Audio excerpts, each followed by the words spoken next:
আসসালামু আলাইকুম দর্শক। আজকে সেনাবাহিনী গুরুত্বপূর্ণ একটি কথা বলেছে মব ভায়োলেন্সের বিরুদ্ধে কঠোর থাকবে সেনাবাহিনী। দর্শক বুঝতে পারছেন যে সাম্প্রতিক সময় সবচেয়ে বড় আতঙ্ক মব ভায়োলেন্স। যখন তখন মানুষকে সংগঠিত করে হামলা করা হচ্ছে, বিভিন্ন দোকানপাটে আইন কানুন পুলিশ কোনো কিছু তোয়াক্কা না করে, কোনো কর্তৃপক্ষের কাছে অভিযোগ না করে নিজেরাই সেই আইন হাতে তুলে নিচ্ছে। যেহেতু রাজনৈতিক কর্তৃপক্ষ এখন কোনো জায়গায় শাসন ক্ষমতায় নেই বা জবাবদিহিতার মধ্যে নেই, ফলে এটি নির্বিচার, যার যেখানে শক্তি আছে সেই শক্তি সে প্রয়োগ করছে।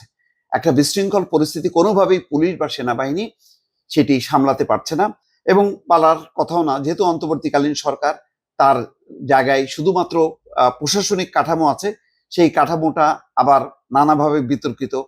ফলে তারা সরকারের নির্দেশনা শুনবে কি শুনবে না তার কোনো ঠিক ঠিকানা নেই। এই ক্ষেত্রে যেটা হয় যে রাজনৈতিক কর্তৃপক্ষ যদি থাকতো তাহলে অন্তত এটা নিয়ন্ত্রণ করা যেত। যাই হোক, এখন সেনাবাহিনী সিদ্ধান্ত নিয়েছে যে তারা আর মব ভায়োলেন্স কোনোভাবেই অ্যালাউ করবে না। এর আগে সেনাপ্রধান ওয়াকারুজ্জামান তিনিও কিন্তু বলেছেন যে মব ভায়োলেন্সকে আর অ্যালাউ করা হবে না। সেই কথাই বলছে সেনা সদর।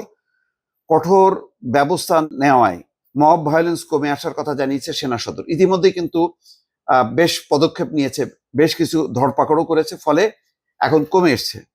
জানমালের ক্ষতি সাধন, মব ভায়োলেন্স এবং জনদুর্ভোগ সৃষ্টি করতে পারে এমন যে কোনো কর্মকাণ্ডের বিরুদ্ধে সেনাবাহিনী ভবিষ্যতে কঠোর পদক্ষেপ গ্রহণ করবে বলে জানিয়েছে সেনা সদর। বৃহস্পতিবার দুপুরে ঢাকা অফিসার্স মেসে অনুষ্ঠিত এক ব্রিফিংয়ে সেনা সদরের military operations directorate colonel Mohammad Shafiqul Islam বলেন, মব ভায়োলেন্স জনদুর্ভোগ সৃষ্টিকারী যে কোনো পরিস্থিতির বিরুদ্ধে সেনাবাহিনী কঠোর পদক্ষেপ গ্রহণ করেছে এবং করবে। আমরা আগের তুলনায় মব ভায়োলেন্স অনেকাংশে কমিয়ে এনেছি। ব্রিফিংয়ে আগামী ফেব্রুয়ারিতে নির্বাচনের বিষয়ে প্রশ্ন করা হলে তিনি বলেন, আমরা এখনো সরকারের পক্ষ থেকে কোনো অফিসিয়ালি নির্দেশনা পাইনি, তবে সরকার নির্দেশনা অনুযায়ী আমরা নির্বাচন সংক্রান্ত দায়িত্ব পালন করব। পুশিন যেটা করছে ভারত, সেই ব্যাপারে বলছেন, এই বিষয়ে বর্ডার গার্ড বাংলাদেশ ও কোস্ট গার্ড সতর্ক আছে। সীমান্ত এলাকায় টহল বাড়ানো হয়েছে, গোয়েন্দা নজরদারি বাড়ানো হয়েছে, তবে এই বিষয়ে এখনো সেনাবাহিনী অন্তর্ভুক্ত হওয়ার মতো পরিস্থিতি হয়নি। বিজিবি এবং কোস্ট গার্ড বিষয়টি নিয়ে কাজ করছে। দর্শক বুঝতেই পারছেন যে সরকার কিন্তু আস্তে আস্তে সেনা প্রধান বক্তব্য দেওয়ার পর অনেকটা কমেছে, এবং এখন তারা কোনোভাবে অ্যালাউ করবে না। এবং নির্বাচনের ব্যাপারে যেটা সেনাবাহিনী বলেছে যে তারা একটা ভালো নির্বাচন করবে, এবং যে কোনো মূল্যে যদি ভাগ ভাগ করে 50টা আসন করে যদি ভাগ ভাগ করেও নির্বাচন করতে হয়, পূর্ণ নিরাপত্তা দিয়ে তারা কঠিনভাবে এই নির্বাচনটা করবে, যাতে একটা ভালো নির্বাচন হয়, যাতে অতীতের গ্লানি থেকে মুক্ত পাওয়া যায়।